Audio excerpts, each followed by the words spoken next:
Pronto, pessoal, estamos iniciando a nossa gravação do encontro hoje. Eu queria dar as boas-vindas para vocês, hoje no Microsoft Reactor. Boa noite, né, claro. Eu espero que todo mundo esteja bem, em casa, em segurança. Eu me chamo Caio, eu sou o Program Manager local do Reactor São Paulo. Eu sou responsável pela curadoria e execução local do programa. Falando um pouco do Reactor e dando as boas-vindas a vocês, o Reactor é um programa global da Microsoft. Ele está presente em 10 países ao redor do mundo. E a ideia do programa é ajudar as pessoas a se conectarem, a aprender novas habilidades e a criar com novas tecnologias. A ideia é a gente contribuir com a sua carreira e aprendizado pessoal. Então, a gente promove vários eventos, workshops, palestras, painéis com pessoas especialistas do mercado. E toda a programação que a gente oferece, ela é gratuita, aberta e acessível, tipo essa que a gente está fazendo aqui. E todas elas seguem o nosso código de conduta. Falando sobre ele, eu queria passar com vocês rapidamente o nosso código de conduta. A Microsoft ela se dedica a capacitar cada pessoa e a organização do mundo a realizar mais. Isso inclui os eventos do Microsoft Reactor, onde a gente busca oferecer uma experiência respeitosa, amigável e profissional para todas as pessoas, independente de gênero, orientação sexual, aparência, deficiências, idade, raça ou religião. Então, a gente não tolera, de forma alguma, nenhum comportamento assediador ou degradante a ninguém. A gente pede que todo mundo siga o nosso código de conduta e, se por acaso, um dia você sentir que teve alguma atitude errada, uma fala ou um comportamento inadequado, por favor, se dirija ao nosso site Microsoft Reactor, procure por o código de conduta, tem lá no final do site, e faça uma denúncia no nosso formulário. E qualquer coisa que você precisar, saiba que eu Caio, estou à disposição para ajudar vocês no que for possível. Sobre o nosso encontro hoje, eu queria apenas passar algumas orientações para vocês. Como vocês perceberam, né, a gente está no encontro aberto, então pode ser que eventualmente alguém entre na transmissão falando alguma coisa e por aí vai. Isso pode acontecer, eu peço um pouquinho de colaboração de vocês, tá? O evento está sendo gravado, então cuidado para não compartilhar nenhuma informação sensível ou dado pessoal durante a transmissão. A gente pede a sua colaboração e cortesia aqui com todo mundo para desligar o áudio e a sua câmera, para não atrapalhar a apresentação da Mica e que ela consiga conduzir a apresentação de uma forma tranquila.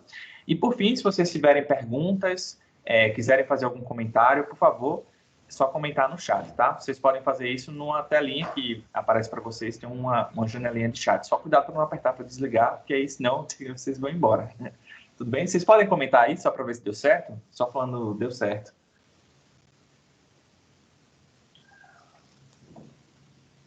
Pronto, deu certo, ok.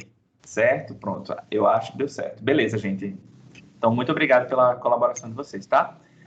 Então, hoje eu estou aqui com a Micaele, ela é cientista de dados, ela atua com inteligência artificial e machine learning já há alguns anos. Ela também é uma MVP em inteligência artificial, inclusive é a primeira mulher do Brasil nomeada na categoria, certo, Mica? Uhum. E hoje ela vai falar sobre como começar na carreira de ciência de dados. Vai trazer algumas visões sobre o papel, como ela iniciou na carreira e trazer algumas dicas para vocês. Espero que vocês se divirtam, aprendam e que esse encontro agregue vocês de alguma forma. Tudo bem, Mica? Tudo certo. Vamos lá? Uhum. Eu vou começar compartilhando aqui. Tá bem. Deixa eu ver. Vocês estão vendo? Sim, chegou para todo mundo. Beleza, então, pessoal. Bom, antes de mais nada, sejam bem-vindos, sejam bem-vindas a esse encontro. Estou muito contente pela presença de todos. E os slides, eles estão em inglês, mas eu vou fazer questão de falar para vocês todos em português, para que todos consigam entender de uma forma bem fluida. Então, como começar na carreira de ciência de dados, né? Antes de mais nada, vou fazer uma intro aqui. Bom, meu nome é Micaele Ohana, eu tenho 22 anos, sou nascida aqui em Jundiaí, interior de São Paulo. Sou Data Scientist numa empresa chamada CIT, que fica aqui pertinho em Campinas. Sou Microsoft MVP em Inteligência Artificial e Google Developer Expert em Machine Learning. Eu gosto muito de ensinar as pessoas tópicos tanto técnicos quanto de carreira, como soft skills e como que isso se converge com a nossa carreira de tecnologia. E eu sou extremamente apaixonada por empoderar pessoas e encorajá-las para compartilhar o que elas têm de melhor, né? Até por conta disso, eu faço parte de comunidades de empoderamento feminino para tentar trazer mais mulheres para o mercado de tecnologia, né? E aí, começando, a gente tem aqui um gráfico que eu acho ele muito importante, que seguido de uma frase, data is the new oil, né, que é os dados são um novo petróleo. Então, o que isso significa?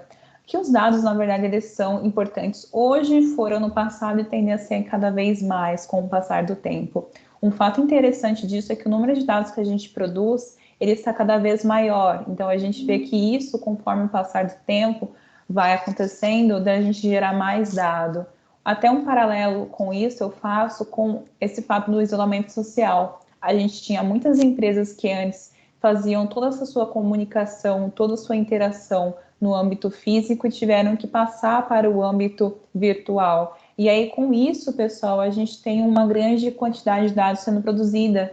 E aí a gente um cenário que antes já era alto, né, a gente vê sendo cada vez maior. E aí, com esse isolamento, as coisas aumentaram ainda mais, tá? E aí, a gente tem aqui até uma predição de que em 2025 vão estar sendo produzidos já 175 zettabytes. É um aumento muito considerável comparando com o que a gente tem hoje, tá? E aí a gente vê uma análise, né? Eu estava conversando com algumas pessoas aqui no chat sobre o aumento de empregos na área. Isso aqui foi fornecido pelo próprio LinkedIn, uma das redes sociais que mais são utilizadas para a procura de trabalho e coisas relacionadas ao âmbito profissional.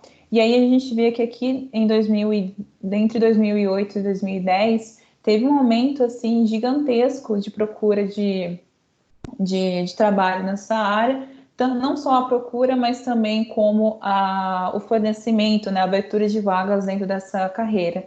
Isso se deve a uma grande descoberta aí, que foi quando as empresas começaram a lançar algoritmos e projetos voltados para Deep Learning. Então, a gente viu grandes companhias aí hoje que estão no mercado com uma presença muito forte dentro dessa área, já começaram a lançar produtos usando Deep Learning. Então, isso fez com que o aumento de profissionais, né, fosse necessário e também as pessoas começaram a conhecer mais sobre esse tema. Então, elas passaram a estudar mais e entender o quão importante ele é, né? E aí aqui eu vou dar um overview, né? Vou dar um resumo, passar um pouco sobre como que é essa área e como você consegue fazer alguns steps, né? Alguns passos para que você consiga ir entrando dentro dela e ver se aquilo faz sentido para você e se é uma área que você deseja para que seja alinhada com o seu propósito daqui em diante, né?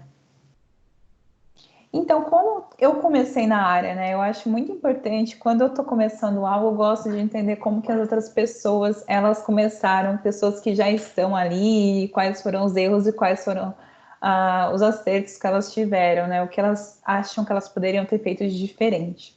Bom, hoje eu estou atuando como cientista de dados na CIT, como eu falei, e eu iniciei na carreira em 2019, né, atuando como cientista de dados. Então, foi no ano passado, basicamente, assim que eu comecei. Não estou há muito tempo na área, de fato, porém, em 2019, eu comecei a trabalhar das 8 às 17, né, como cientista de dados. Porém, eu não tive contato só em 2019. Foi em 2018 que eu comecei a entender o que esse cenário todo de ciência de dados significava, que foi quando eu tive acesso, em junho de 2018, a um evento chamado Xamarin Summit. O Xamarin, para quem não conhece, é um framework que é fornecido pela Microsoft, que ele é focado em aplicações mobile, né? Então, você consegue ali fazer aplicações que vão ser tanto úteis para o sistema operacional iOS, quanto para Android, Windows Phone. Então, você consegue fazer uma gama imensa de aplicações que não vai ficar restrita apenas a uma plataforma, né? Ou você consegue fazer aplicações nativas também. E aí, o Xamarin Summit, ele veio para mim como? A empresa que eu trabalhava nesse momento, ela era patrocinadora do evento. E aí, como patrocinadora, ela tinha alguns slots vagos, né? Slots são espaços dentro de algum evento que você tem para palestrar. E ela recebeu alguns slots. E aí, sabendo que eu já estava envolvida com comunidades, que eu já palestrava, né? Nessa época eu tinha acabado de sair da faculdade. E aí comentaram, Micaela, você não tem interesse em falar nesse evento? E eu super topei, né? Eu adorava falar sobre algum conhecimento que eu tinha. Porém, o Xamarin, né, ele é muito focado em mobile. E eu estava atuando como desenvolvedora web. Eu tinha tido já experiências com mobile na faculdade e no curso técnico que eu tinha feito, porque ambos os meus trabalhos de conclusão de curso, eles haviam sido relacionados a desenvolvimento de aplicações para celulares, né? Então, eu tinha utilizado o Xamarin para esse desenvolvimento. Então, poxa, eu tinha uma experiência, porém veio aquela pergunta, né? Será que eu sei tanto agora que eu não estou mais utilizando a plataforma para falar sobre o framework assim de uma forma tão aprofundada? E não, né? Eu não estava mais com todo aquele conhecimento atualizado para falar quais são as novidades do Xamarin naquela época que estava saindo, né? E aí eu pensei, poxa, o que eu posso trazer então de conteúdo que seja válido para as pessoas?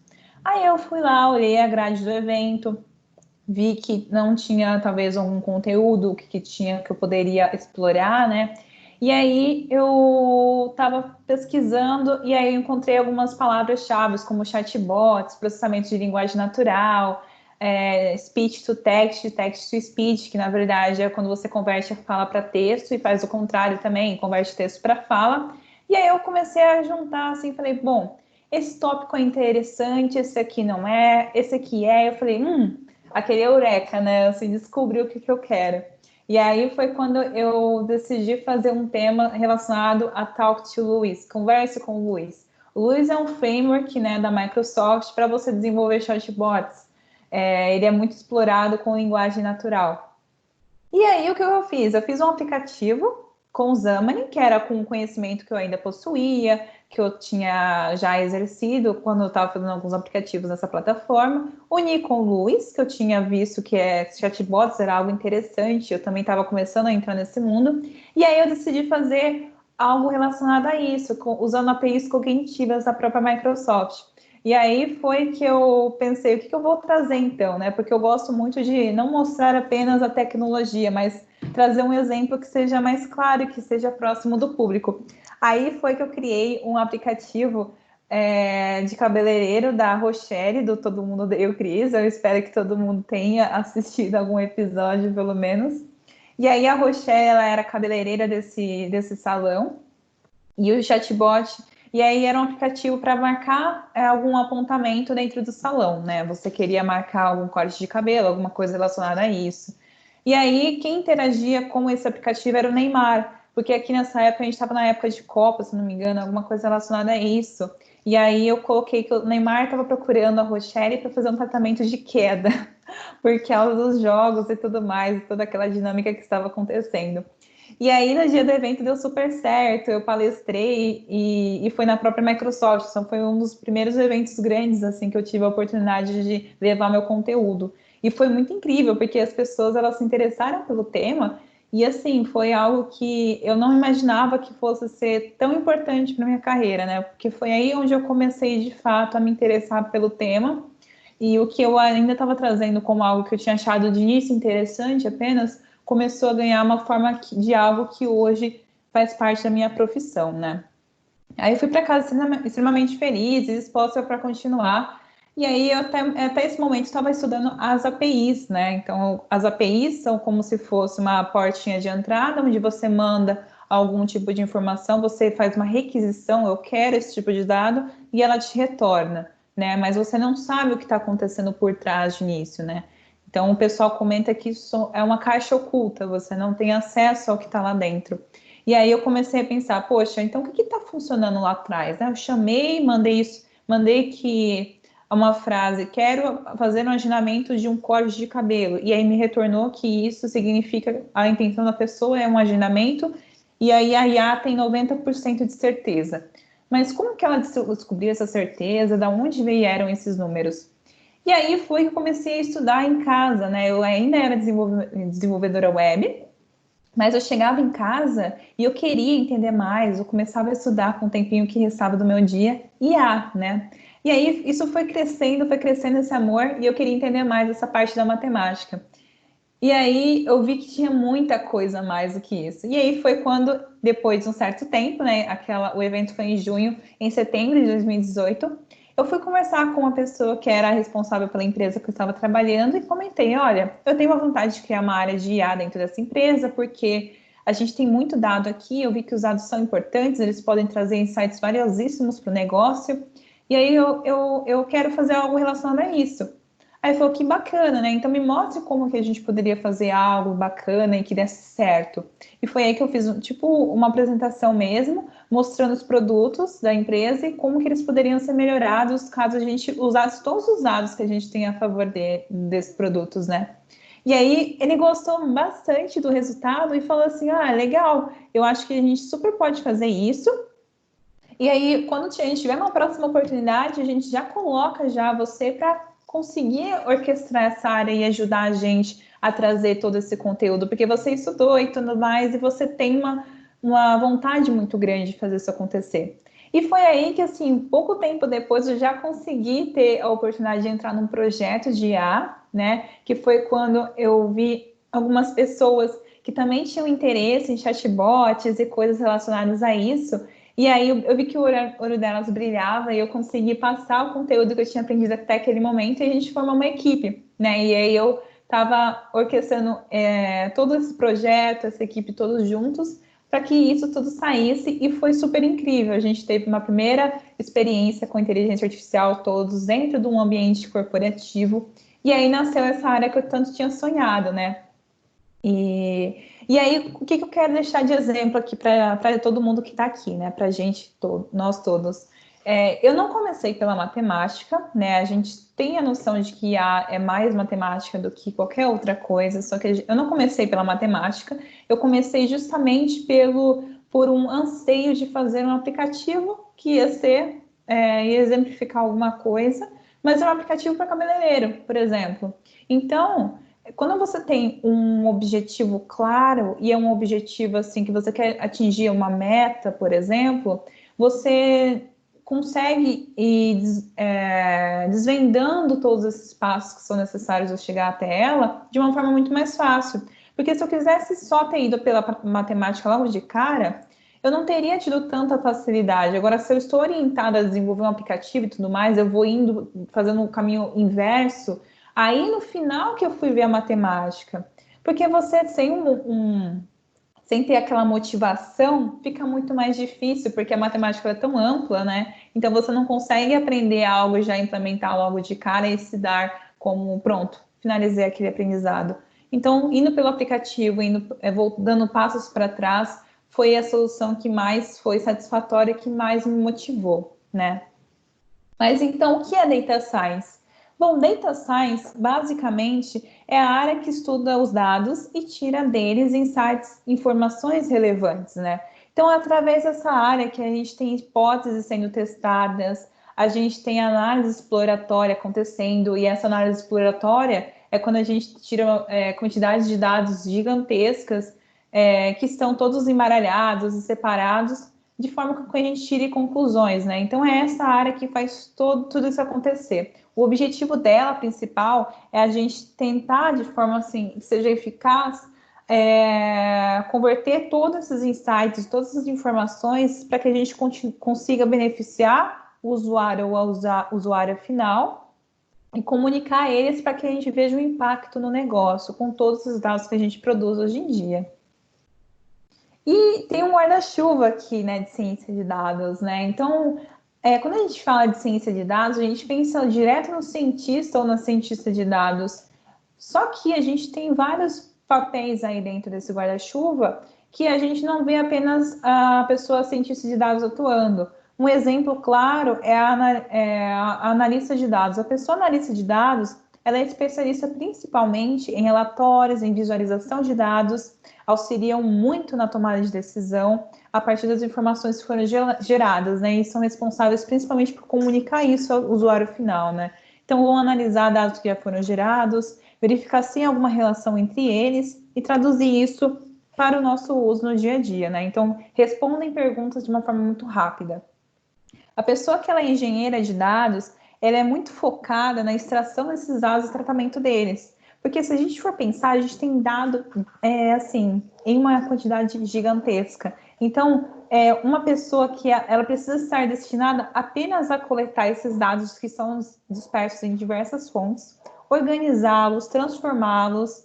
E aí, quando a gente fala de dados, a gente fala de um enorme, num número muito grande, né? Então, a gente tem pessoas que estão responsáveis por verificar questões de mineração, de paralelismo, de ver quanto que aguenta de fato aquela máquina que a gente está utilizando para conseguir trazer todos esses dados, né? Então, é uma pessoa que ela está responsável principalmente pela parte de ETL, né? Que a gente fala que é extração, transformação e load, né? Então, é uma pessoa muito focada nisso. E extremamente importante, a gente vê hoje em dia, principalmente, um número enorme de vagas para principalmente engenheiros e engenheiras de dados, porque a gente está tendo muito dado, e a pessoa cientista, né, que eu vou falar daqui a pouco, ela às vezes não tem uma skill tão importante de engenharia quanto um data engineer tem, né? Então, é importante que a gente tenha esses papéis, cada um atuando principalmente na sua área, que é a principal. O Machine Learning Engineer, né, ou a Machine Learning Engineer, é uma pessoa que é muito orientada aos modelos de Machine Learning. Só que diferente da cientista de dados, essa pessoa ela tem um conhecimento muito forte, tanto na modelagem, mas também na questão arquitetural de escalabilidade de modelos, conhece bastante sobre integração contínua e entrega contínua, então conhece sobre como colocar um modelo em produção. Então ela vai ter essa competência que muitas vezes um cientista não precisa, não tem o foco, né? Então, essa pessoa, ela conhece dos modelos e também conhece como nossa, gente, buguei aqui, estruturá-los para que a gente consiga colocar num pipeline que funcione para o cliente final, porque o cliente final ou a cliente final não vão conseguir ver apenas os experimentos que a gente cria, né? E aí a pessoa cientista de dados, ela é o quê? Ela é responsável por entender o problema, né? Então vai vir um problema para a gente, vamos aumentar as vendas. Mas como que eu aumento as vendas? Então essa pessoa cientista, ela auxilia tanto a área de negócio, ela é uma das que são mais genéricas, né? Porque tem conhecimento desde o início do processo até o final do processo. Então ela tem o conhecimento de ponta a ponta, é a maior, é a pessoa desse guarda-chuva que maior tem esse conhecimento e uma base muito forte científica, né? Então ela entende muito desses conceitos matemáticos e conhece muito de processos de machine learning e deep learning. Ela tem bastante embasamento matemático e científico e fica principalmente na parte da modelagem, mas também ela precisa responder algumas questões que o negócio faz e por isso ela tem que pegar um problema e conseguir transformar isso em forma de modelos matemáticos, né? Então, é uma pessoa muito focada nessa questão. Aí a estatista é uma pessoa que principalmente tenta trazer esse conhecimento de estatística, de álgebra linear, que está muito presente na parte da estatística, para o conceito de modelos de machine learning, né? Então, vai atuar muito junto do cientista ou da cientista para a criação desses modelos preditivos, né? Então, vai testar se essas probabilidades estatísticas elas estão sendo aplicadas de certa forma nesses modelos que são desenvolvidos, né?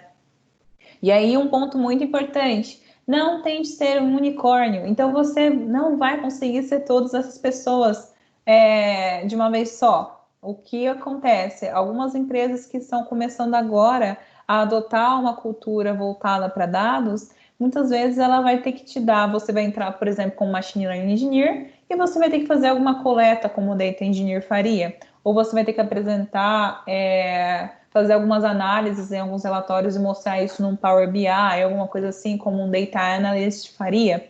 Então, assim, você às vezes vai ter que fazer algumas coisas fora ali da sua área principal. Porém, não tente se aprofundar em todos, como eu vou ser uma pessoa que domina as 5. Gente, isso é muita coisa, a gente vai ver aqui por que fica tão difícil. Porque cada área tem uma gama imensa de coisas que devem ser aprofundadas, devem ser estudadas. Então, um cenário ideal seria uma equipe que tivesse pelo menos um pouquinho de pessoas que tenham cada um desses conhecimentos aqui, porque você sendo uma equipe plural, você consegue fazer muitos sistemas que vão atrair cada ser singular que a gente tem hoje em dia, né? Então, isso é muito importante. E alinhando algumas expectativas, né? O que você quer dizer com limpar todos esses dados? Isso me foi vendido como o trabalho mais atraente do século XXI.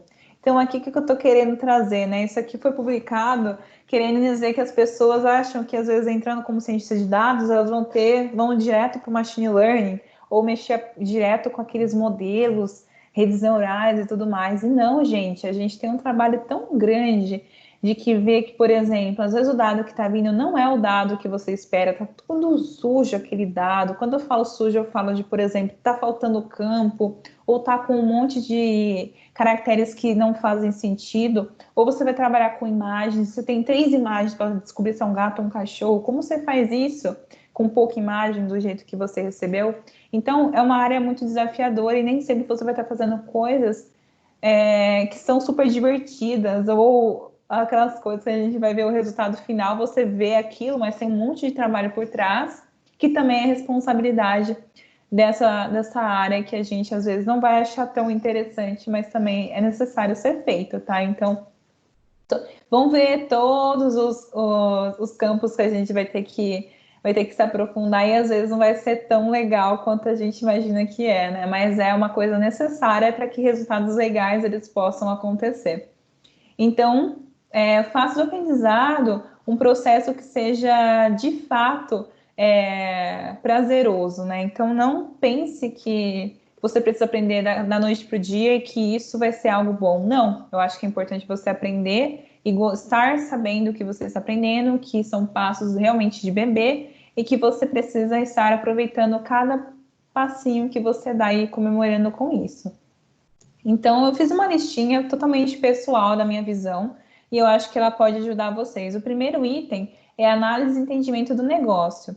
Então, antes de mais nada, é importante a gente lembrar que a tecnologia é um meio e não um fim, né? Então, no dia a dia, a gente está sempre resolvendo problemas de negócio, né? Então, a gente está usando tal linguagem, a gente está usando essa linguagem, fazendo outra coisa, a gente está, mas a gente está sempre orientado ao negócio. Então, a tecnologia vai ser uma ferramenta que a gente vai utilizar para chegar em algum objetivo. E com isso, a gente tem que estar sempre pensando em como solucionar com dados algum problema que existe hoje. E aí, quando a gente entra na área e a gente não se trabalha nela, a gente tem um problema, porque a gente não tem algum negócio vindo para a gente pedindo para a gente solucionar um problema.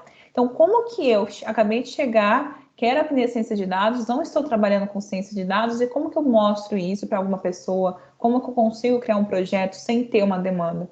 Então, aí tem alguns sites que podem te ajudar, né? Que é o Kaggle, por exemplo, tem o Jupyter Notebook, tem o Colab. Isso ajuda muito. O Kaggle, ele tem as competições de ciência de dados, né? Então, é o kaggle.com. Você consegue fazer...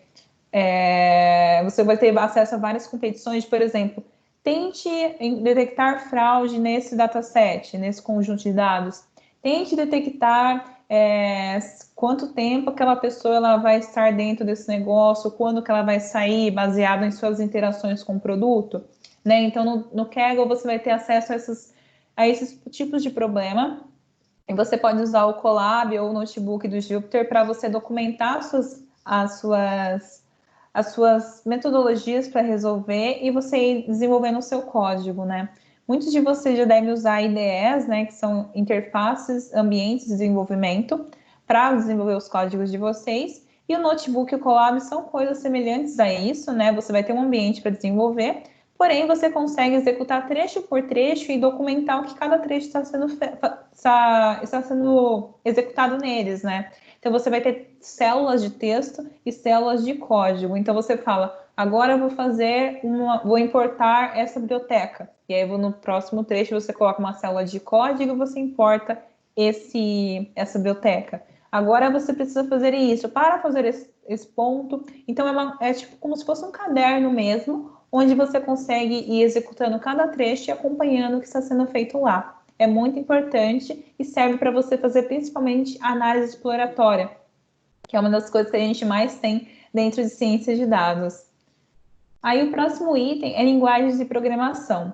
Muitas pessoas não sabem programar, isso não é um problema quando você começa a aprender Python, por exemplo, que é uma coisa que está dentro de ciência de dados, porque Python é uma das linguagens que são mais utilizadas, ela é muito fácil de ser aprendida, tá? Ela é bem simples no quesito de, comparando com outras linguagens, tá, gente? Mas ela é uma das mais simples que a gente tem. Então, você vai precisar programar, isso é fato, mas não é uma coisa que você precisa levar com uma dificuldade tão grande.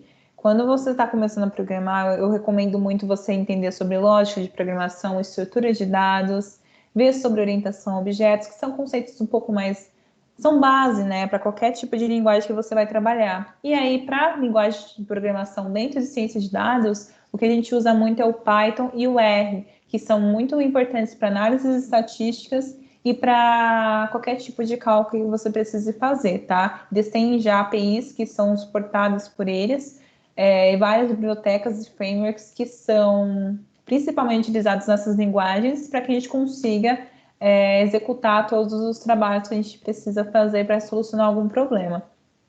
E aí você vai ver Python e R, qual que eu escolho? Aí é uma questão muito de gosto, porém eu vejo no Python muitas vantagens relacionadas a você conseguir fazer exposição de alguma API, coisas relacionadas a isso, justamente porque você vai fazer o seu código, vai fazer os cálculos, desenvolver tudo o que você precisa. Porém, em um dado momento, você vai ter que pôr isso para produção. E aí o Python te ajuda muito porque tem alguns frameworks como Flask e Django que te ajudam a pegar, transformar todo esse código que você fez em algo que seja disponível para o cliente final através de um endpoint, de uma API, né? Então, você consegue ter várias coisas que já te auxiliam nessa migração do seu notebook para um ambiente produtivo, tá? E aí, você também pode ter contato com Java, com C, mas o que é mais comum de você encontrar dentro da internet auxílio, né, é o Python e o R mesmo, tá? E aí, com relação a banco de dados, também é muito importante você ter conhecimento, né?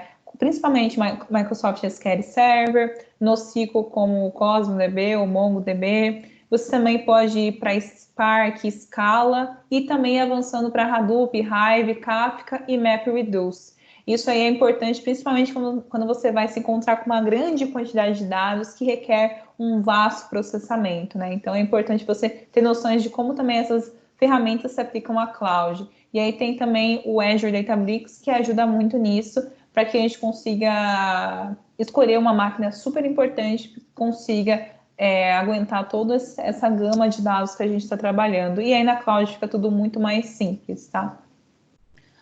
Indo para o próximo, a gente tem a parte de Machine Learning, né? Então, Machine Learning, a gente tem vários modelos de Machine Learning, muitos já estão pré-treinados com alguns dados já, como é o caso do ImageNet, que a gente já tem algumas redes que já estão pré-treinadas com os dados do ImageNet, que é um banco de dados para imagens que é gigantesco, então você já tem lá, a rede já sai sabendo diferenciar alguns tipos de objetos e coisas relacionadas a isso, você não precisa treinar do zero, uma rede que gasta muito tempo e custo, né, de fato, para você deixar esse modelo rodando e treinando, aprendendo o que significa tal coisa ou tal outra coisa, né? Então você pega lá o meio do caminho já preparado e você só coloca algumas coisas relacionadas ao teu campo de negócio, né? E aí, dentro de Machine Learning, a gente tem alguns tipos de algoritmos, né? O supervisionado é quando os dados de treino no seu dataset de treino de algoritmo possuem as categorias, né, que são chamadas labels, e dois tipos de modelo. Então, por exemplo, você tem lá vários dados que falam gato, cachorro, cachorro, cachorro, cachorro, gato, gato, gato. Então, você está ensinando o que é um ou o que é outro. Então, imagina que o seu algoritmo ele tem um professor ali que auxilia ele no aprendizado, né? E aí, alguns exemplos de algoritmos assim são o K-Nearest Neighbors, regressão logística e regressão linear, SVMs, que são Support Vector Machines, árvores de decisão e redes neurais também. E aí, quando é não supervisionado, você fala assim para o aluno, olha, eu estou saindo, mas fica aí, vai dar tudo certo e tchau. E aí, o aluno, ele não tem nenhum tipo de label que a gente tinha falado. Então, ele não sabe o que é gato ou o que é cachorro. Ele vai separando, vendo as propriedades que esses gatos e esses cachorros, que ele ainda não sabe que são um ou outro, e vai separando o que eles têm em comum. E aí a gente chama esse processo de clusterização. E aí, dentro desse processo, a gente tem alguns algoritmos como K-means, Hierarchical Cluster Analysis, Principal Component Analysis, que é o PCA, HCA, que são alguns exemplos aí, né, de algoritmos que são não supervisionados. Temos o semi-supervisionado, que é quando às vezes a gente tem gatos, às vezes a gente tem cachorro, às vezes a gente não tem, então é um mix aí dos dois. E tem o por reforço, que é o enforcement, que nesse tipo a gente vai como se fosse dando recompensas, né? Imagina que o seu algoritmo é um cachorro, você pede para ele deitar, ele deita e você dá um biscoito. Né? Então, o reinforcement learning ele vai mais por essa linha. E um exemplo claro disso são algoritmos genéticos que vão melhorando a cada passo que eles são executados, tá?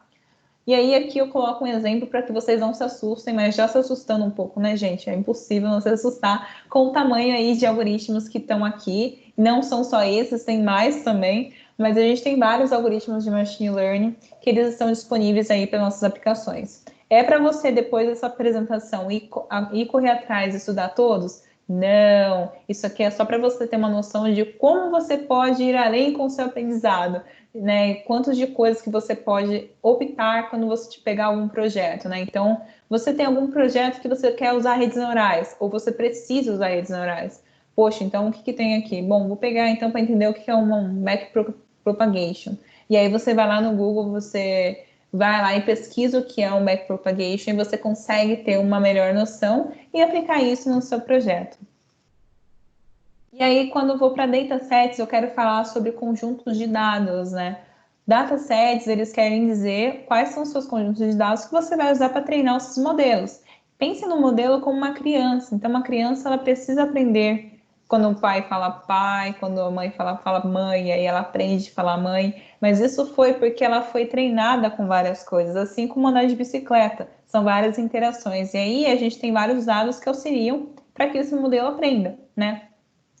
E aí, o que acontece? O dataset, ele não vai chegar perfeito para você, né? Você vai ter que, às vezes, trabalhar em cima desses dados para que você balanceie eles. Por exemplo, se eu tiver uma imagem de gato e 4 de cachorro, por mais que eu fale, nossa, é muito fácil separar os dois, um computador, ele não tem experiências com ambos os animais para diferenciar isso. E aí, se ele está vendo que tem mais gato que cachorro, ou vice-versa, e aí ele vai dar um peso maior para o que tem mais. Então, mesmo que eu mande uma imagem de gato, tem uma imagem de gato lá no treinamento, eu mando uma imagem de gato, ele vai errar, porque ele viu que, nossa, tem mais de cachorro, então a probabilidade, se ele não errar, é muito pequena. Então, a gente também fala de balanceamento de dados, né? Dentro de datasets, é muito importante a gente pensar em alguns problemas que a gente pode ter, que é a quantidade insuficiente de dados, né? Então, como eu falei, quando a gente pode ter só 3 imagens de cachorro, né? E aí 3 imagens de gato, 3 imagens de cachorro. É muito pouco para a gente pensar num modelo de machine learning. A gente fala aí de milhões, né? Uma casa de milhões de exemplos para começar a ter um resultado super importante, super expressivo, né? É óbvio que às vezes você vai entrar com um problema muito específico que você não tem toda essa gama de exemplos, né? Principalmente quando você vai trabalhar com um problema muito focado no seu âmbito de negócio, que você não consegue encontrar datasets públicos que permitem que você utilize isso em aplicações empresariais, né? Então você vai ter que recolher esses dados à mão. E aí a gente vê uma dificuldade enorme de encontrar milhões de dados, né? E aí a gente também tem que pensar em tentar equilibrar esses dados que vem aqui o número 2, né? Balanceamento desses datasets, que é o exemplo do 1 gato para 3 de cachorro, né? Tentar colocar sempre 3 de gato, 3 de cachorro, e aí colocando isso como um exemplo, né? Obviamente, mas tendo as suas classes, né? Separadas de forma igual, é uma das premissas para que a gente tenha um resultado satisfatório, tá? E qualidade ruim de dados, né? Então, imagine que a gente pegue e vai fazer um exemplo, né? Um projeto de classificação de sentimentos. Como que eu vou conseguir fazer uma classificação de sentimentos, sendo que eu peguei uma frase que eu raspei os dados, né? Quando eu falo raspagem, eu estou coletando dados da web, e aí eu trouxe várias coisas com um monte de espaço em branco. Tem algumas frases que só estão com arroba e com aquela hashtag. Como que eu vou conseguir fazer um modelo aprender com isso, né? E a gente tem uma qualidade muito ruim, que se a gente não pega esses dados e faz um pré-processamento antes de ele entrar no modelo, ele não vai conseguir ter um aprendizado satisfatório, né? Então, a gente também lida com, na maioria das vezes, esses 3 tipos de problema. E aí tem vários lugares que você pode obter esses datasets, né? No Kaggle, até pesquisando em alguma ferramenta de busca você consegue obter, por exemplo, quero fazer datasets para reconhecer o que é um salto alto e o que é um tênis. Você pode pesquisar datasets, por exemplo, colocando datasets, shoes, datasets, tênis, sapato, calçado, é que você vai achar muito mais resultado, infelizmente ainda pesquisando em inglês, porque aqui no Brasil ainda a gente está crescendo com essas pesquisas, crescendo com esse tipo de informação em ciência de dados. Então, você complementando as pesquisas, você vai encontrar ainda maior tipo de informação. E aí, indo para o próximo, a gente tem a parte de estatística e probabilidade. Quando eu falo isso, às vezes as pessoas se assustam. Caramba, eu nunca fui muito bom ou muito boa em estatística e probabilidade. Será que isso é impeditivo para mim? E não, muitas pessoas, às vezes, elas nunca tiveram nem essas matérias dentro da sua graduação, ou nem tiveram uma graduação mesmo, né? E aí, o que é importante? Lembrar daquele exemplo que eu dei no início, né? Começar com um tipo de problema, e aí você vai andando para trás, né? Separando esse problema em partes, até que você consiga entender o que tem dentro da teoria daquela API, o que tem dentro da teoria daquele método, que você vai chegar na matemática. E aí, algumas coisas que você pode encontrar e que eu recomendo que você depois dê uma olhadinha, mas veja ela mais a fundo, conforme você vai precisando, para que você também consiga fazer aplicações que você consiga explicar o porquê que aquilo aconteceu, né? Quando você for para produção ou mostrar para algum cliente, é importante você entender o que acontece por trás, né? E aí vem o cálculo, a álgebra linear, o cálculo de probabilidades, teoria de grafos, distribuições, média, mediana e moda, inferência bayesiana e teste de hipótese, né? Uma das coisas que vocês mais vão encontrar estão aqui dentro desses grupos, mas é óbvio, dependendo do algoritmo que você for pegar, você pode ter que se desenvolver em outras partes também, né? E aí fica a cargo da vez que você for precisar fazer isso, você vai desvendando aí esses passos para que seja uma coisa prazerosa para você. E dentro de ciência de dados, a gente também tem testes, né? E dentro dos testes de ciência de dados, a gente vê testes que são bem diferentes do habitual. A gente tem testes unitários, testes de carga, que são muito comuns em testes em engenharia de software. Isso também se aplica, de certa forma, para a ciência de dados, só que a gente vê alguns testes mais diferentes, como a gente vai ter a acurácia, que vai te dar, por exemplo, o meu percentual de se aquilo está ok ou não, e aí o cálculo matemático, que é fruto de cada um, ele é um pouco diferente, né? Então a gente tem a acurácia, a precisão, o recall, F1 score, tem log loss, binary cross entropy, são vários nominhos aí que vocês vão entendendo só conforme só conforme o tempo é passando, né? E aí de início são nomes super estranhos, mas aí você vai vendo que cada um significa dentro do seu próprio âmbito e aí você vai entendendo a aplicabilidade deles, né? Então é muito importante você ir com calma, principalmente nessa parte. Aqui, por exemplo, uma matriz de confusão, né? Então, aqui a gente tem um comparativo. Olha, o meu algoritmo, ele fez uma predição, ele acha que é não, e aí realmente é não. Então ele é um verdadeiro negativo, por exemplo. Então ele entendeu que sim, e realmente é sim, verdadeiro positivo.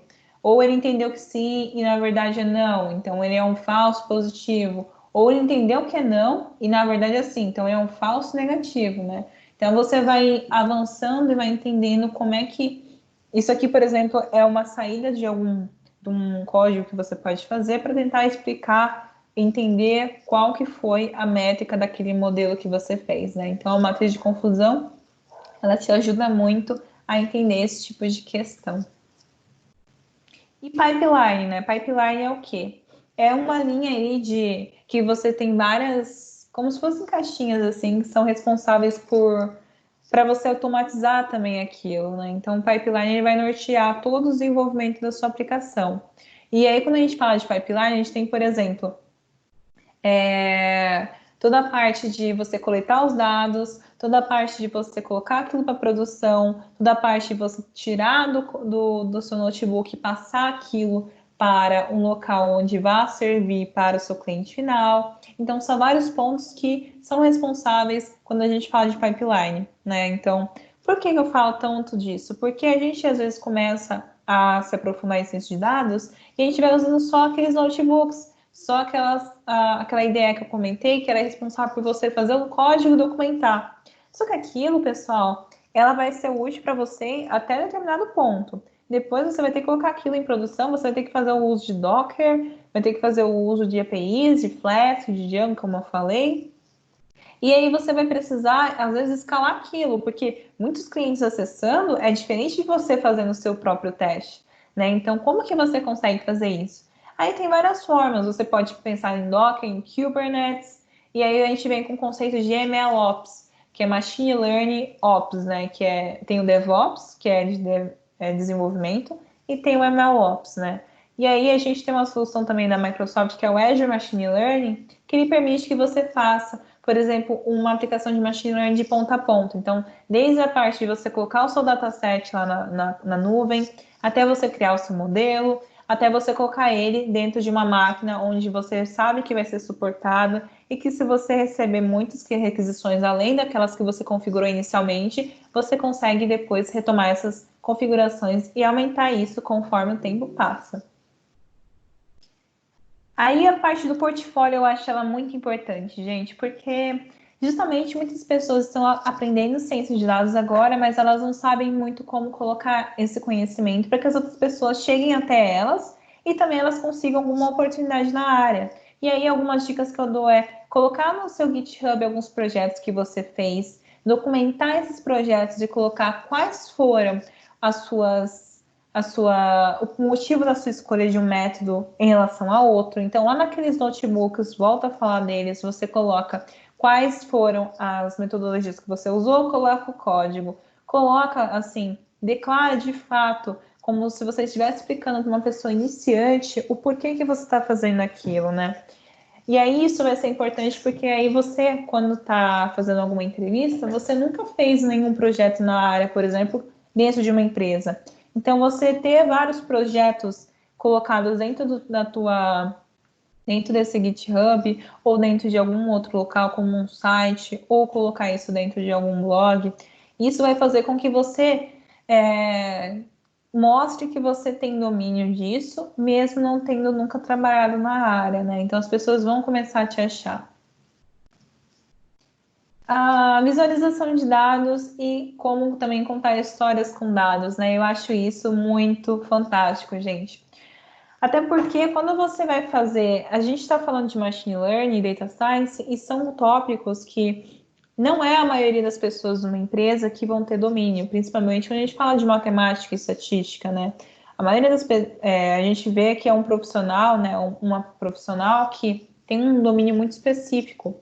E aí, por ser tão técnica essa pessoa, ela também precisa ter uma skill, né? São várias skills, né, gente? Mas uma skill que vai ser um diferencial, ela saber mostrar todos esses tipos de explorações que ela fez para o cliente final ou a cliente final. Né? Então, você contar uma história, desde quando você pegou o dataset, você fez o tratamento dos dados, aí você explicar todo aquele cálculo, né, aquele embasamento científico, mas de uma forma que faça sentido para uma pessoa leiga, e aí mostra o resultado, que é a parte que a gente sabe que a pessoa mais quer ver no final das contas.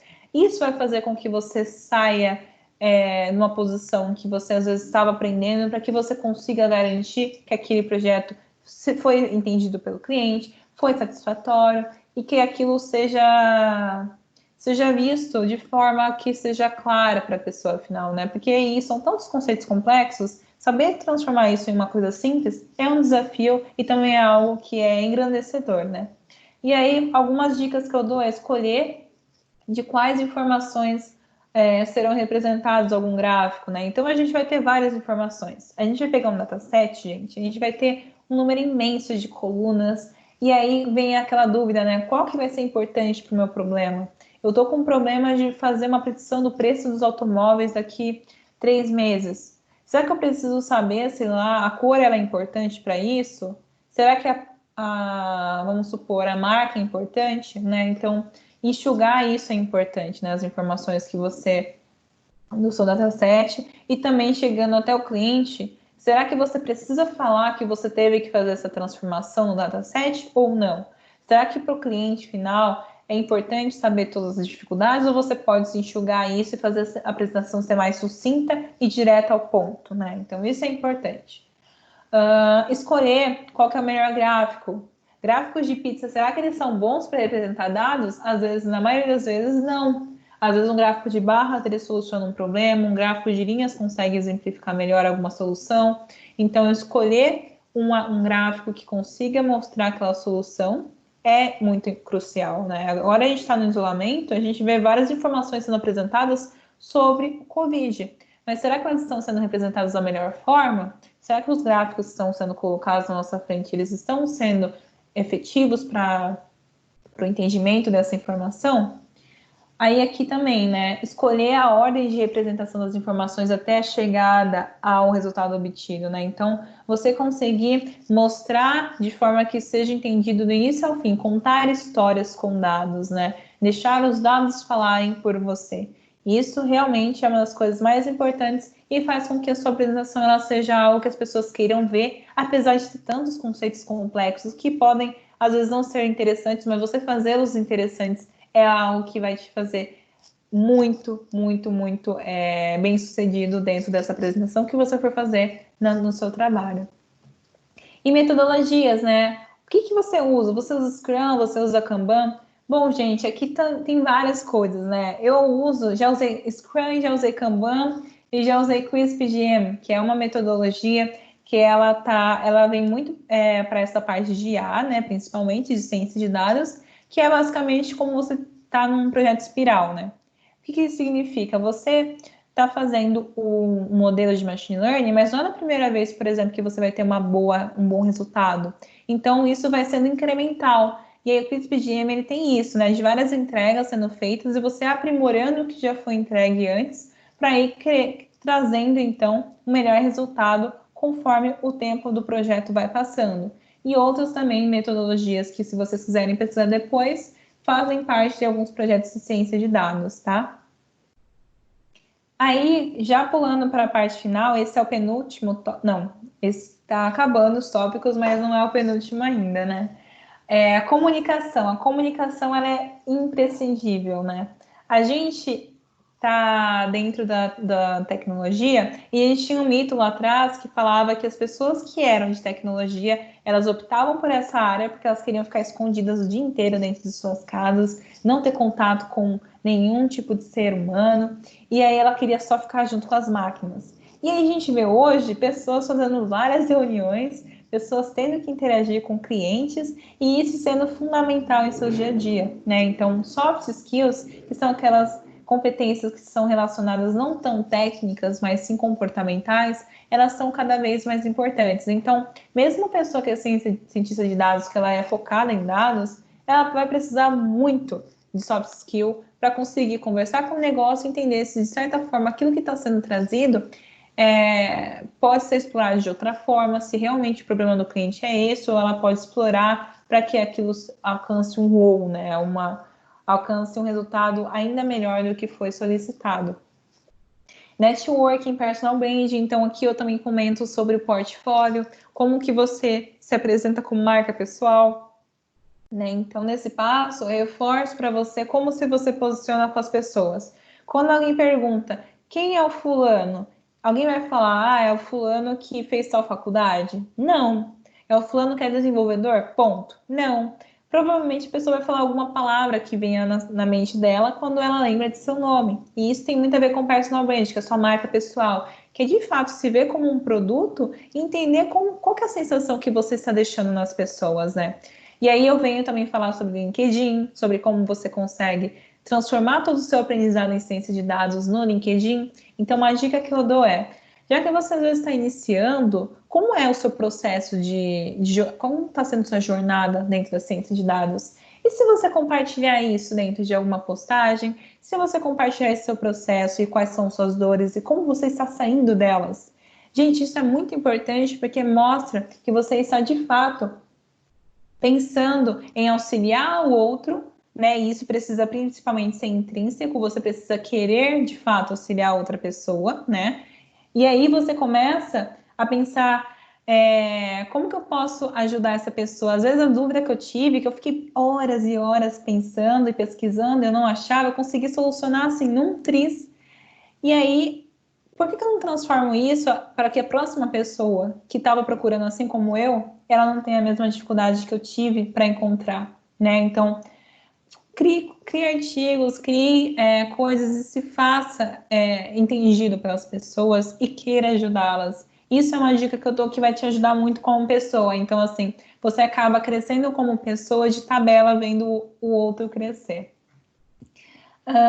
E aí, dentro de ciência de dados, vocês vão também, né, voltando agora para a parte técnica, né, vocês vão encontrar algumas dificuldades relacionadas, de fato, a como encontrar alguma coisa, ou também alguma dificuldade até mais relacionada a experiências, né, então eu estou num projeto com imagens que está usando essa biblioteca, né, então, será que alguém já usou isso? E aí tem a comunidade aqui que vai te ajudar nisso. A comunidade de TI é um conjunto de pessoas que estão juntas para dividir algum conhecimento em comum, né? E aí é também um espaço muito forte para networking.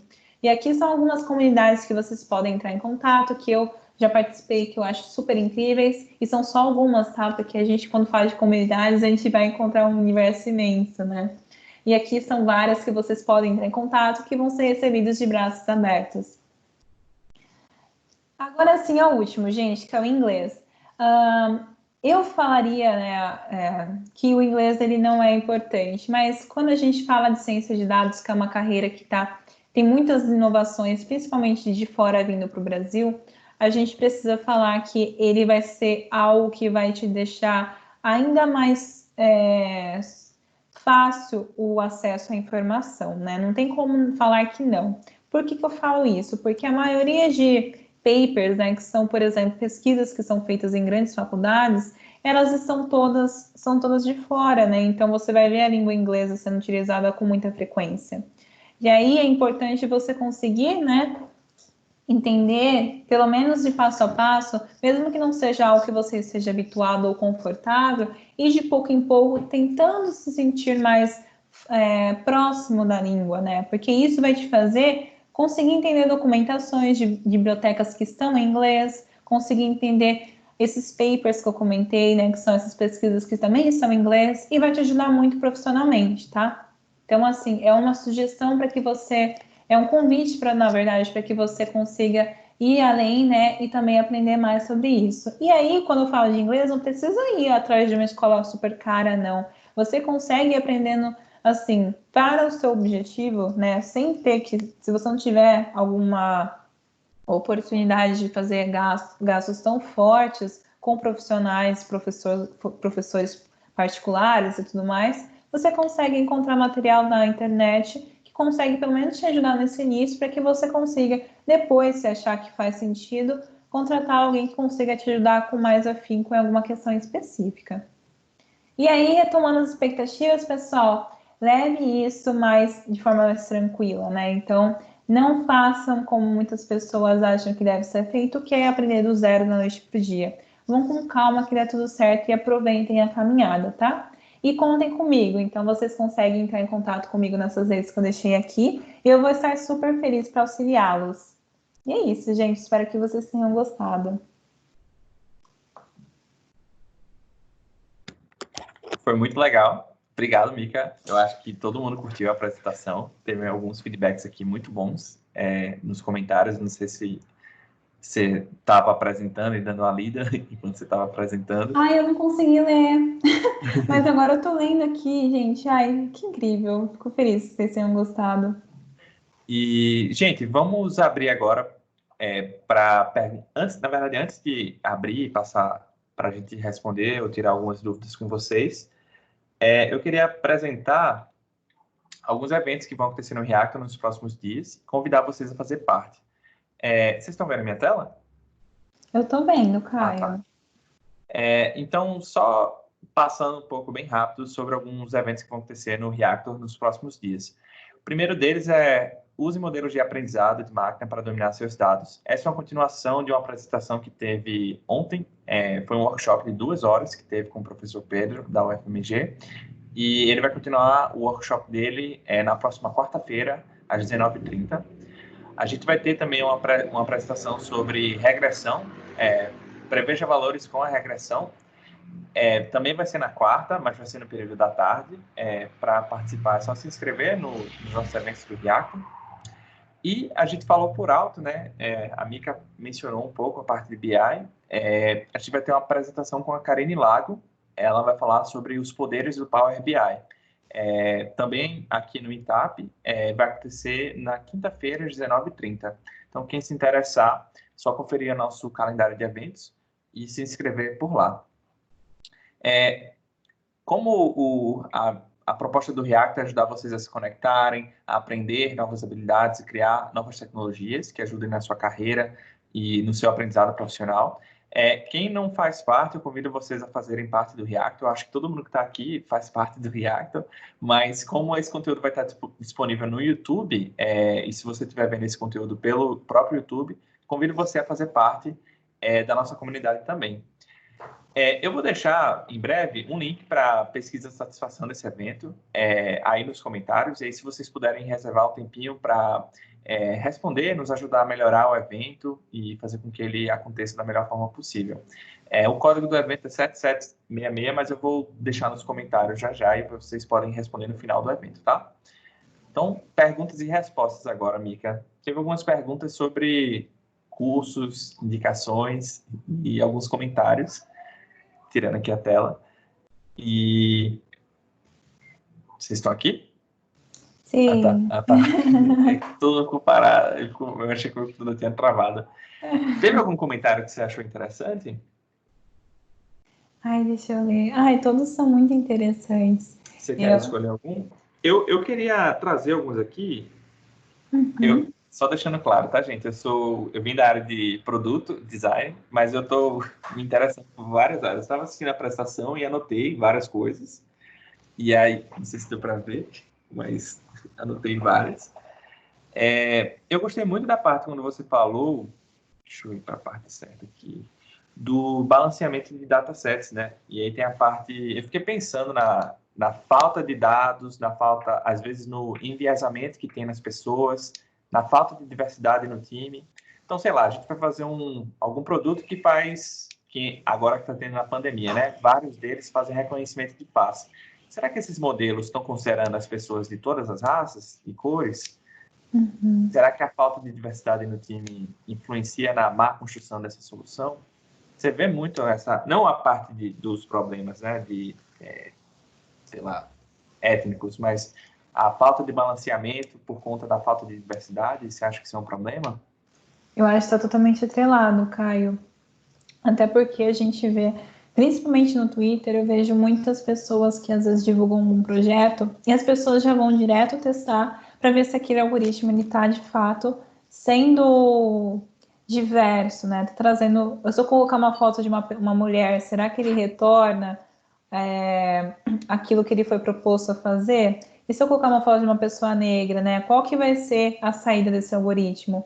Né? Então, se você não tem um time que ele é diverso, ou você não se preocupa com a diversidade, principalmente quando você vai colocar fotos de pessoas em datasets, que é geralmente um dos problemas.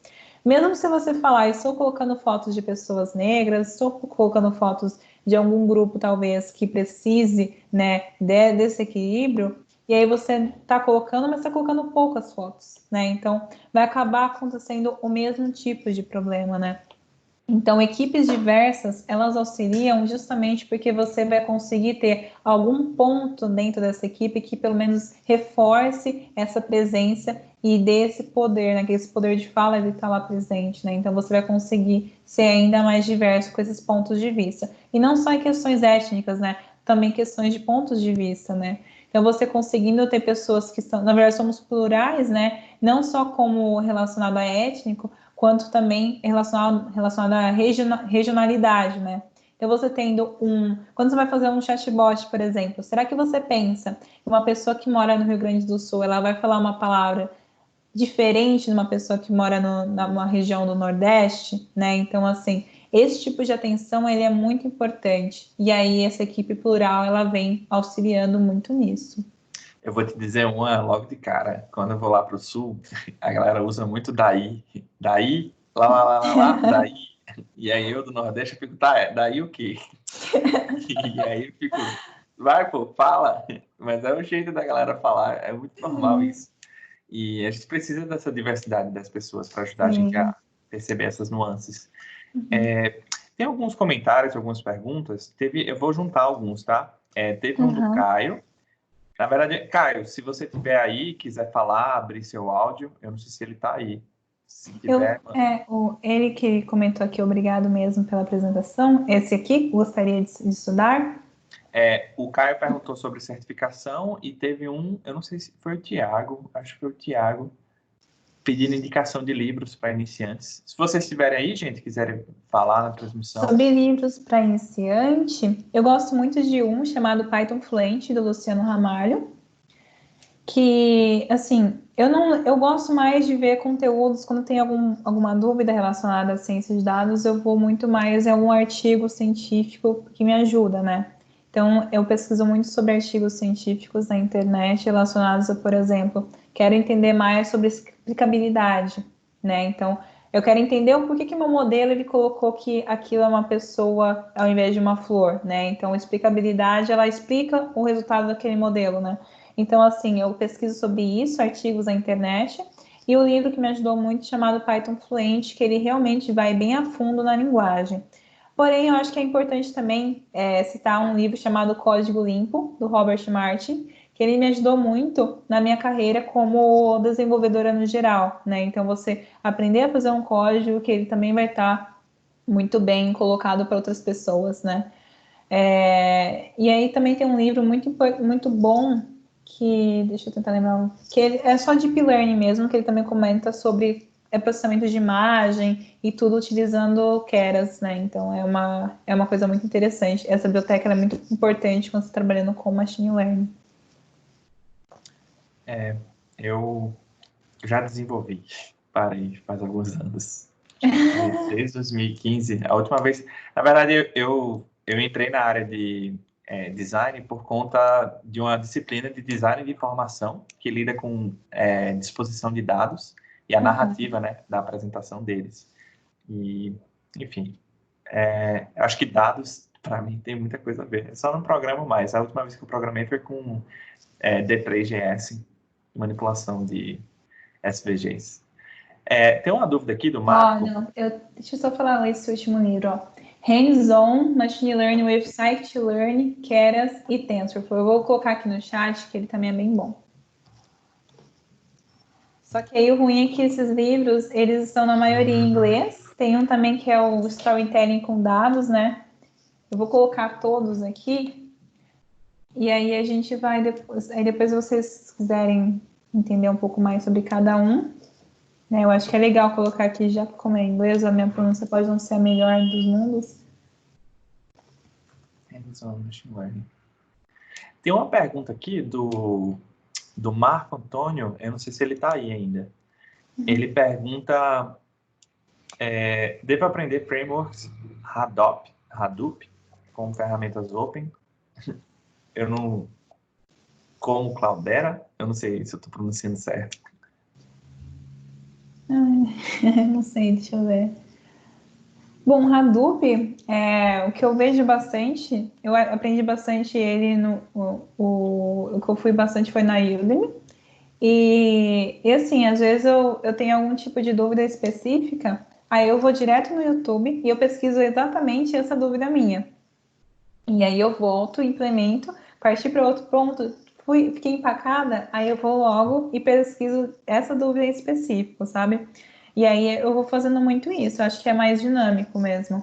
Mas assim, eu acho que, como eu nunca fui muito a fundo em Hadoop em específico, tudo que me serviu muito de Hadoop foi essas dúvidas específicas que eu fui tirando no próprio YouTube mesmo, né? Então, eu não fiz um masterclass, né? Uma semana intensiva de Hadoop, mas eu acho que você pode ir pela Udemy, por alguns cursos assim que são um pouco mais aprofundados e depois tirando suas dúvidas no YouTube mesmo.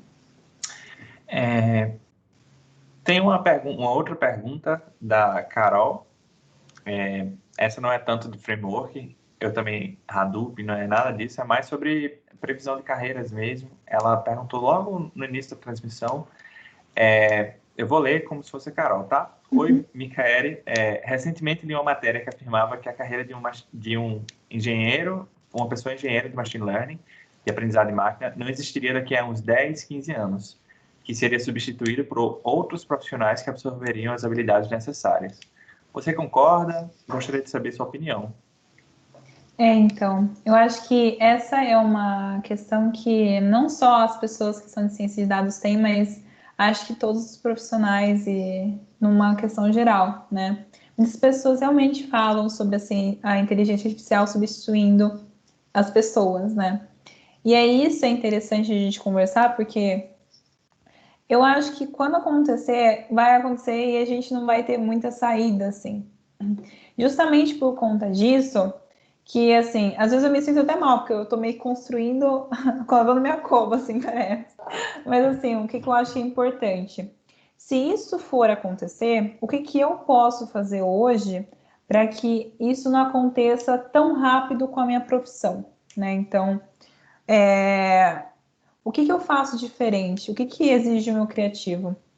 Né? Então, o que eu faço que uma máquina hoje não faz? Por que o meu processo ele não é automatizável? Né? Então, você vê como que você pode trazer algum aspecto criativo à sua experiência de vida como profissional e pessoal dentro do seu âmbito empresarial. Eu acho que isso é o ponto assim de partida e a chave que a gente precisa para que a gente mitigue, né, ou pelo menos postergue esse tipo de situação. Eu não tenho a resposta por quanto tempo a nossa profissão vai durar e nem de qualquer outra profissão. Eu acredito que não seja algo tão rápido, né? Até porque a gente ainda precisa de profissionais, a gente está ainda tendo problemas em diferenciar gato e cachorro mesmo, né? Então, a gente ainda tem esse tipo de situação acontecendo, né? Então, por conta disso, eu acho que é uma coisa que é possível, mas não acho que isso deva ser um impeditivo para que a gente não consiga, não entre nessa área. Muito pelo contrário, eu acho que uma das áreas que mais estão aí, vão perdurar aí pelo tempo, são as áreas de dados, né? Acho que é isso. Ainda mais com tudo ficando inteligente, né? Uhum. Cada vez mais a gente está indo para um caminho que tudo depende de dados. Então, é Isso. justamente essas pessoas que vão precisar estar lá. Agora, a pergunta é: quais são as outras pessoas que vão precisar ir para outros lugares? E aí tem muito aquele debate, né? Ah, vou tirar um emprego, mas aí está surgindo um outro emprego que não existia por conta desse emprego. Exato. Então, o desafio que a gente tem hoje é como é que a gente faz com que as pessoas consigam perceber e se transicionar rápido. De Eu uma acho que forma isso resume muito, Caio. Até porque, assim, a gente. E também você, às vezes, não está trabalhando com dados hoje, mas a gente vê pessoas, por exemplo, engenheiros mecânicos, usando dados, né, e mudando as suas profissões, né. Então, você vê médicos e médicas que estão aí revolucionando a medicina com o uso de dados. Então, eu também vejo que a pessoa não precisa, às vezes, ser uma cientista de dados para transformar a sua profissão com dados. Ela pode fazer o uso deles e conseguir revolucionar a sua área de atuação, e isso ser um diferencial gigantesco dela de outros profissionais. E também fazer com que ela, com isso, consiga transformar ainda mais a sua profissão, porque a gente sabe que os dados eles impactam de uma forma muito importante, assim, né? Qualquer lugar onde eles são colocados, né? Acho que isso é um debate, mas eu acho que a gente tem muito espaço aí para evoluir. E é legal você falar sobre isso, porque, querendo ou não, hoje você está ajudando outras pessoas a entrarem no mercado que até então não existia, né? Você participa lá do Makers Code, você dá vários mentorias e por aí vai. Como é que é essa parte de ajudar as pessoas a...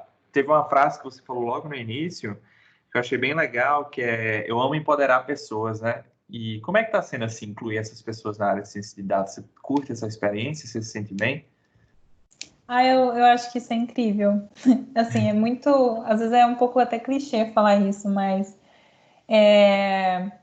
Eu acho que é muito disso de assim, você não sabe pouco, tão pouco que você não consiga ensinar e nem você sabe tanto que você não tenha nada para aprender, né? Eu acho que isso é uma frase que tipo me norteia muito, né? Então assim, o fato de eu conseguir ensinar uma pessoa e aí ela me falar depois do seguinte, nossa, Mi, eu consegui um trabalho por sua causa, né?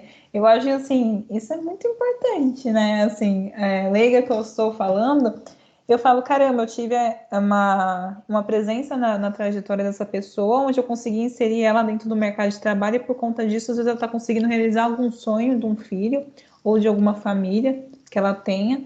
Então, assim, eu acho que essas mensagens que você recebe, elas são combustível para que você consiga impactar e deixar um legado. Eu acho que é muito de legado, sabe, Caio? E eu acho que legado a gente deve começar a construir conforme a gente tem a capacidade, a gente tem um sentimento em que a gente consegue ajudar. Eu acho que a gente sempre tem um pouquinho para ajudar o outro. Então, assim, parece que você consegue, você se abre para novas oportunidades, fazendo com que os outros consigam oportunidades também, sabe? Eu acho que é muito de você dar sem esperar receber em troca, mas isso meio que vem em troca, mesmo você não esperando. Tem um livro muito bom que fala sobre isso, se chama Dar e Receber. Você já leu? Não li, mas já me falaram que é muito bom também. É muito bom. Ele fala justamente isso. E o mais engraçado é que ele traz dados, evidenciando que dar compensa mais do que apenas receber. E é bem legal o livro dele. Amiga, foi bacana demais. Você curtiu a experiência? Sim, foi incrível. Eu espero que todo mundo aí também tenha gostado desse bate-papo. Eu achei legal porque vocês super interagiram também. Então é sempre legal quando não é um monólogo, né? Apenas uma pessoa falando, tem a galera também comentando suas experiências. E depois me mandem feedbacks, se vocês sabem as minhas redes. Eu espero que vocês entrem em contato, comentem o que acharam, que eu posso melhorar também. E que tenha ajudado de certa forma. É isso aí. Se vocês quiserem encontrar a Mika, ela é super ativa no LinkedIn. Inclusive, ela publicou um texto recentemente no blog da Microsoft, que eu estou sabendo. Eu deixei uma pesquisa aqui para vocês, gente, só reforçando, se vocês puderem responder, vai ajudar muito a gente a melhorar os nossos eventos. O código desse evento é 7760. Eu peço também que vocês comentem lá no Meetup, falem o que vocês acharam, compartilhem a opinião de vocês. Isso ajuda muito a gente a melhorar os eventos. Tem vários feedbacks que eu estou coletando e tentando melhorar o programa, então eu preciso muito do quê? Dos dados para me ajudar a evidenciar essas melhorias que a gente precisa fazer.